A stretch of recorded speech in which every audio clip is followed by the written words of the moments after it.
Welcome to Say It in 4. I'm your host, TerrenceEdwards. Joining me today, we have Daniel, Charnetta, Chanel, and Brittany. Welcome to the show, guys. What up? What's good? Shout out to the viewers out there. We appreciate you guys tuning into the show. We appreciate you. Cool. Absolutely. So let's jump into our first topic. Let's put 4 minutes on the clock, and here we go. From B&J to Will and Jay to Obama and Michelle to Sweetie and Quavo, Kim and Kanye. Why is this generation so obsessed with labeling people couple goals? Brittany? I genuinely feel like we just live in an age of comparison, right? We always want to look and want what we don't have or what we think we do not have. So we put these people on a pedestal and we then find out months later, somebody was getting beat behind closed doors. Somebody was getting cheated on. Somebody was crazy. We find out all this truth. And so we live in this generation where everything is just thrown in your face. And so we take this picture and we automatically think that this is people's lives. And that's not the case. It's all a facade. So I feel like, listen, if y'all didn't realize behind the whole Sweetie and Quavo, because that was hip hop's newest favorite couple right there. And I don't know why. I don't know why. Sweetie is bad. Like, Sweetie is bad. And it was because of how Quavo asked her out. That's why. That part too, yeah. How did he ask her out? But we now see that was not what it was. Yeah, he dropped like the snowflake and something else in her inbox, and he never said no words. And then she responded, and then they started dating from there. What? She was cute. But to say a couple is a relationship, but to say a couple as a relationship goes is literally like making your relationship like somebody else's. I don't understand why people do that. Like, we want to be like Quavo and Sweetie, and look at them now. Shorty got her car repossessed. They're beefing back and forth. I would have been super tight if my car got repossessed. But we keep following these people and not really knowing them. What exactly happened between them, though? Like, what went down in that relationship? He cheated. She got tired of him cheating, and she told him it's time for him to go. So after that, he had just bought her a car as a gift. He had some repo man go pick the car up and get it back. But she got her own money. She wasn't sweating that. She got her own money. But it was just too much going on behind the scenes. Ain't no Quavo buddy. Like that. No, Daniel, it was also the P. Diddy's son. Justin had a little show that he did, and she was on the show. And he was asking questions about, what kind of man you look for, blah, blah, blah, blah. And I guess Quavo felt some kind of way because, she was giving him the flirty eye and all that, Oh, that's when she talked about the threesome also. That she wanted to have a threesome with another man. Yes, right. I remember she said that. Right. You remember that, right? Yeah. Yeah, Britt, have you ever compared your relationship to some type of celebrity or something like that? I don't want to say compare. Now, I've used I like the way they look and use it as like inspiration, but I don't want to say compare. I don't know these folks. I don't know what's happening behind closed doors. So I don't want to say, but I've been like, I love the way they go on trips together. They seem like they have fun. They seem like, they best friends. Like they hang out. Like, for instance, JT and Lil Uzi, right? I love their relationship. I feel like I don't even know these guys. Who are they? Their relationship is whack. I can't wait for them to break up. I can't wait for Uzi and JT to break up. Hey, dare you? You kind of hard there. I am. It's causing a lot of beef with the city girls right now. Well, girl been holding it down all this time, and now JT letting her boyfriend dictate, what they. But I ain't with all that. But I think couple goals also plays into the fact that people look for inspiration just to see that they can attain something. And I think we make it couple goals instead of it being couple goals. We try to imitate it, and we should just allow it to be something that we see as a good representation. But it's almost like our heroes. You have to pick the right people that you're going to ask to be your representatives and that you're going to use as your, your inspiration. Because eventually when they reveal their true colors, now you're here. Now you're looking for something else or somewhere else, and you may not find it. All right. So there you go. And we mentioned that pretty much Quavo had cheated on Sweetie. Talking about cheating, what is cheating respectfully? Do anybody know what that is, Chanel? That doesn't make no sense. Oh my God. What is cheating? I don't know how you cheat validating that. That doesn't respectfully cheat. And they say respectfully cheating is when you do it behind their back without them knowing or being respectful. Like if you're married to your partner and you're stepping on the side, you got a side piece, not intermingling with the children, just keeping it for whatever that No. is, and like that doesn't make any sense. But people would sit there and justify it and say, yo, that's okay to respectfully cheat on somebody. Cheating is not good, period. Not at all. You'll be surprised how nowadays that is becoming, I don't want to say a norm, it's becoming acceptable, right? Especially in the where women are really being like, yo, as long as I don't know about her, as long as he don't let me find out, don't nobody come to me as no woman. I don't want nobody coming to me as a woman. As long as that don't happen, I'm straight. So Brittany sent the video of I think it's Hollywood Unlocked, and one girl on there said 3 things. Cheating respectfully is where she doesn't find out, and if the guy controls his other women. Number 2, use condoms, or it's just a one-night stand. That's what that means to her. No. All of that is cheating. It's disrespectful. No. That means he has no respect for you as a woman. There's no cheating respectfully. There's no way to do that. If he uses condoms, like there's an option. Like, that's crazy. Now I question, right? Just playing devil's advocate here. Not saying in no way I condone this, but I do question if there is a line of acceptance when you become a celebrity, right? And you know there's so much temptation that's thrown at you, knowing that what comes with the life. Do women and men in these celebrity relationships, do they allow, or is that type of stuff a little bit more acceptable? Just have an open relationship. And label it what it is. I have a friend, her and her husband work in the porn industry, and they say we have an open relationship.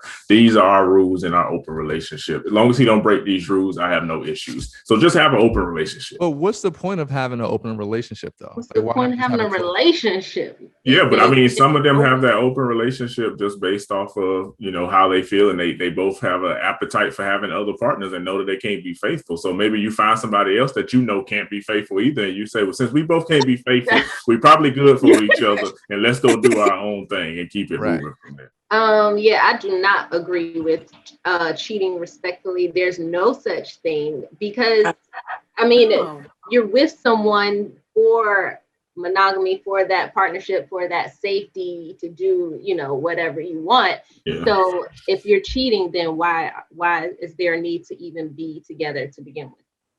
But it's crazy. I hear people saying that it's okay to cheat as long as you're not married. Have you guys ever heard that before? People try to give that validation. I've heard that before too.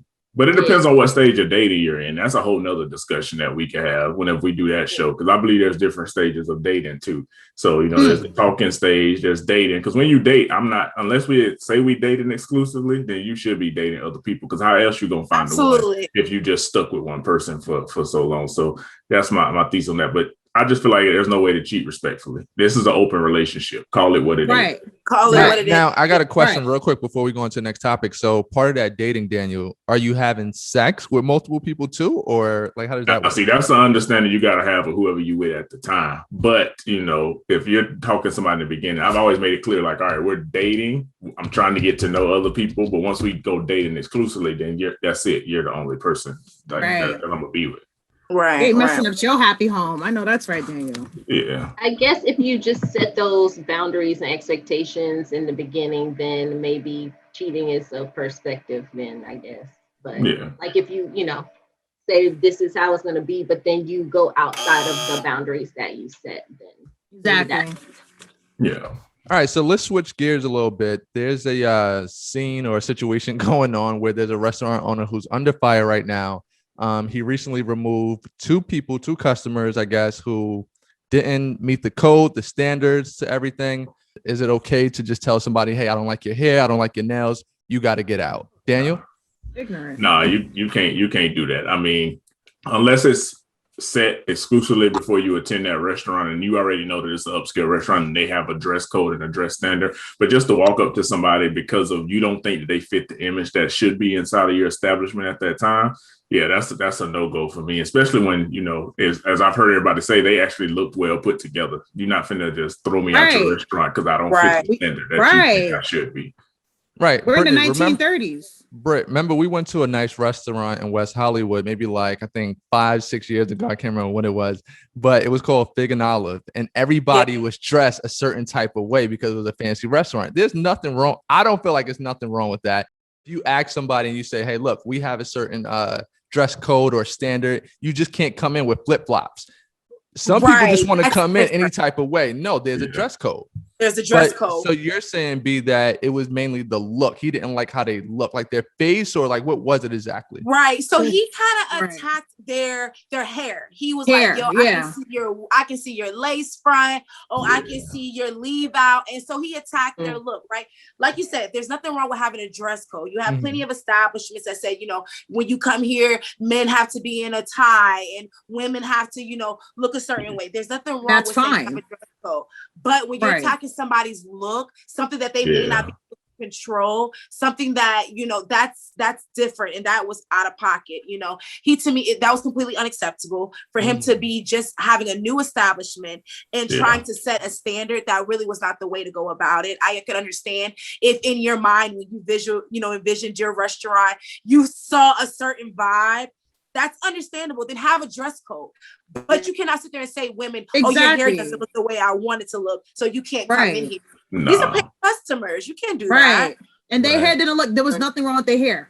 There was nothing wrong with their hair. She had the baby hairs and all that. It really didn't look bad. So I don't know why he felt the need to do that. It seems like there's a personal issue that he has. I don't know, but I don't tolerate that. It's definitely something deeper there. Yeah, something deeper that wasn't addressed. And too, if my barber messed my hair up that day and I'm coming out to eat, I mean, you got to blame my barber.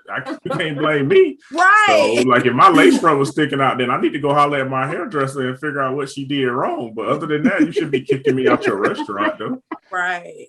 The fact that you would wear a lace front would be funny, though. I could see you with the dreads, looking like Future from 8 Mile. Mikal Pfeiffer. I can't. Y'all done seen the man wigs. There's things out there now where these barbers can do some stuff and take a bald head man and make him like. Don't bring that up. That's Charnetta's favorite topic. That's her favorite topic. Now you can put lift in the shoes. Yeah. So you know, it's just crazy society that we live in now. But yeah, you definitely should be kicking me out of my restaurant because I don't, especially if there wasn't a standard set.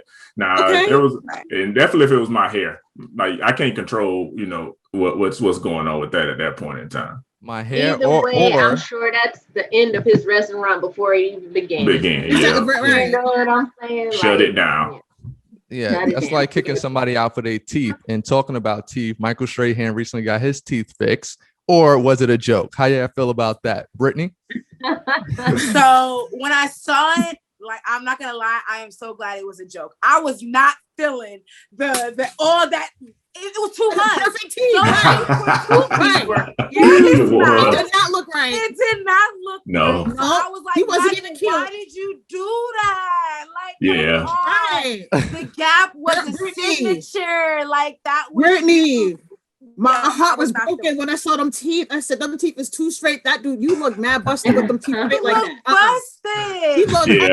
I knew it had to be a joke just because he had logos, everything that depicted and went off of his gap. So I'm like, he's gonna have to change his entire brand and everything that he got. So I'm like, either something subconsciously was bothering him or it's a joke. And so I'm glad it was a joke because I'm like, I can't. My man Michael Strahan can't be. He was like Mr. Ed after he put them teeth in. They just looked like they was just sitting. I thought they looked good. I didn't see. They was too big for his mouth. They was just his field goal gap was popping. Like he needs to get his mouth just the way it is. He's fine. There's nothing wrong with you. Don't do that. Don't prank us like that no more. Wait, so is you saying he fine like you a holler at Michael Strahan, or you saying he fine like? I think it looked right on him. It looked right. He made that his look. He made that his brand. Like he accepted it. I'm tired of people always having to fit these norms of having to look like everybody else. He rocked his mouth was like, like you said, he had the field goal mouth, but it was fire. Like the way he looked and how he presented himself, it really carried the kind of person that he was. And I respected that about him. Now you're getting like these fake teeth and all that. Yeah, his personality matched everything too. So it wasn't like he had embraced it and had, and that's what made him attractive. Yeah, so that he shouldn't have, I definitely don't think he should have changed anything. Oh, right. But I was talking to one girl who has a gap, and she was saying that she actually is going to get her gap fixed because she feels like it's holding her back from going to the next level. Oh, wow. Really? How is it holding you back? I know. Yeah. So I feel like, in what industry? In like modeling or? She's an actress. Okay, got you. That's so sad. I mean, it's still character though. It's still, you know what I'm saying? Now she's just gonna look like everybody else. Wow. Yeah, and I don't want to mix and mingle and be like everybody else. You know, that's her signature, and that's the thing that makes her different from everybody else. Exactly. Tell your friend Charnetta that she is beautiful. Yes. Yeah. Or if she gets them done, don't get those big ass veneers like those. I knew it had to be a prank. I was like, it's got to be a prank. Them veneers were way too big. I was like, they just rushed that to put that in so he could get this prank going. Because no way that's real. Not with all the money Michael Strahan got. Right. Billions. A lot of money. So we're going to switch it over to the state of Georgia. It's a lot going on down there. Daniel, talk to me. What's going on with your is that your hometown? That's my home state. Well, not really, but that's where I grew up at. I grew up in Georgia. I'm originally from Kansas, but I only lived there for a year and then I moved to Georgia. So yeah, Georgia my home state. But yeah, they tripping with this new voting rights bill. Like, yeah, they're attacking our voting rights. This new voting bill is crazy. It needs to be. Hopefully, it doesn't, see the light of day. They can get it thrown out through through the legal system. But this bill is tripping. Like even to the point that you can't even pass out water to somebody waiting. Right. That's a misdemeanor charge to vote. So if I go pass out water, I can be arrested. But then again, that presents a loophole. So what say I go pass a penny out to everybody in line? And now I go back and pass a bottle of water to each one of them and collect that penny. Technically, I'm not giving it away for free. So the bill isn't clear enough to what it states. And then they closing the polls now at 5:00. Most people don't even get off till 5:00 so that they can't go vote. And then they're talking about if one precinct is overwhelmed, they can send you to another one. So what if I don't have transportation to get to the other precinct that you're sending me to? And then now you can't do Sunday souls to the polls. Right. So it's just like you can tell they're attacking the minority community. The blacker neighborhoods, we're the ones who use those different tactics to keep people in line to make sure that they voted. And they're not liking the fact that Black people are now turning out to vote, and we're shifting the way the elections are going. Right. But ever since that whole thing with the Trump and like the fraudulent with the voting, and then now all this comes about. Because the Republicans did a good job of, and like I said, it's nothing personal between Biden and Trump.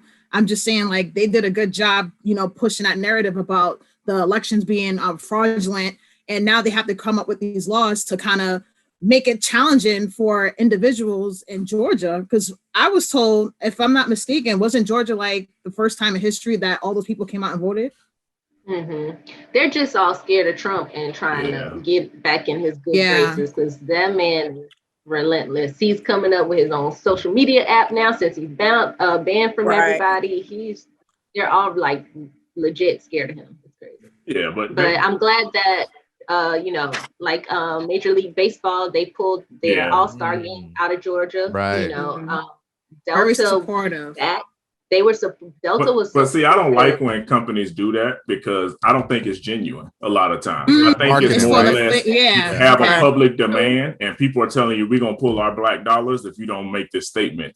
Until they fix things internally, then that you should have already been lobbying against that from happening from the beginning because you lobby against everything else. You lobby before it goes in place. It's a start though. It's still a start. It's still a start because we all know that the only way to really get change is to tug at them dollars. The only way to get people's attention is to tug at them dollars. So yeah, I agree. It's not authentic. It is very much you have to be forced to do it. But hey, if that's what we have to do to get y'all to listen, that's what we got to do. You know what I mean? It's definitely much voter suppression. They are doing everything they can to minimize the minority vote. They are doing things that are directly targeting the minority vote. And even Biden said it. That this is going back to Jim Crow. Like and this is coming from the president. Into where, and I'm very interested to see from a legislative standpoint, now that the governor has signed this bill into effect, from a legislative standpoint, what can they do? Like you said, there's loopholes I'm sure that we can do. I hope that, the people of Georgia does not get discouraged, still come out, do whatever you can, plan accordingly. If you know that they close at 5:00, hey, do what you need to do. Go on your lunch break. Do not let this be an in factor. Don't let it stop. Yeah, do not stop. Obviously, you scaring them. Y'all scaring them now. So that means you're doing something good. That means you're doing the right thing. Don't stop. Keep it on them. Keep on them. Thank you guys for joining us here on Say It in 4. My name is Terrence. We got Charnetta Williams, Daniel Smith, Brittany Crutchfield, and Chanel Fladger. Take care.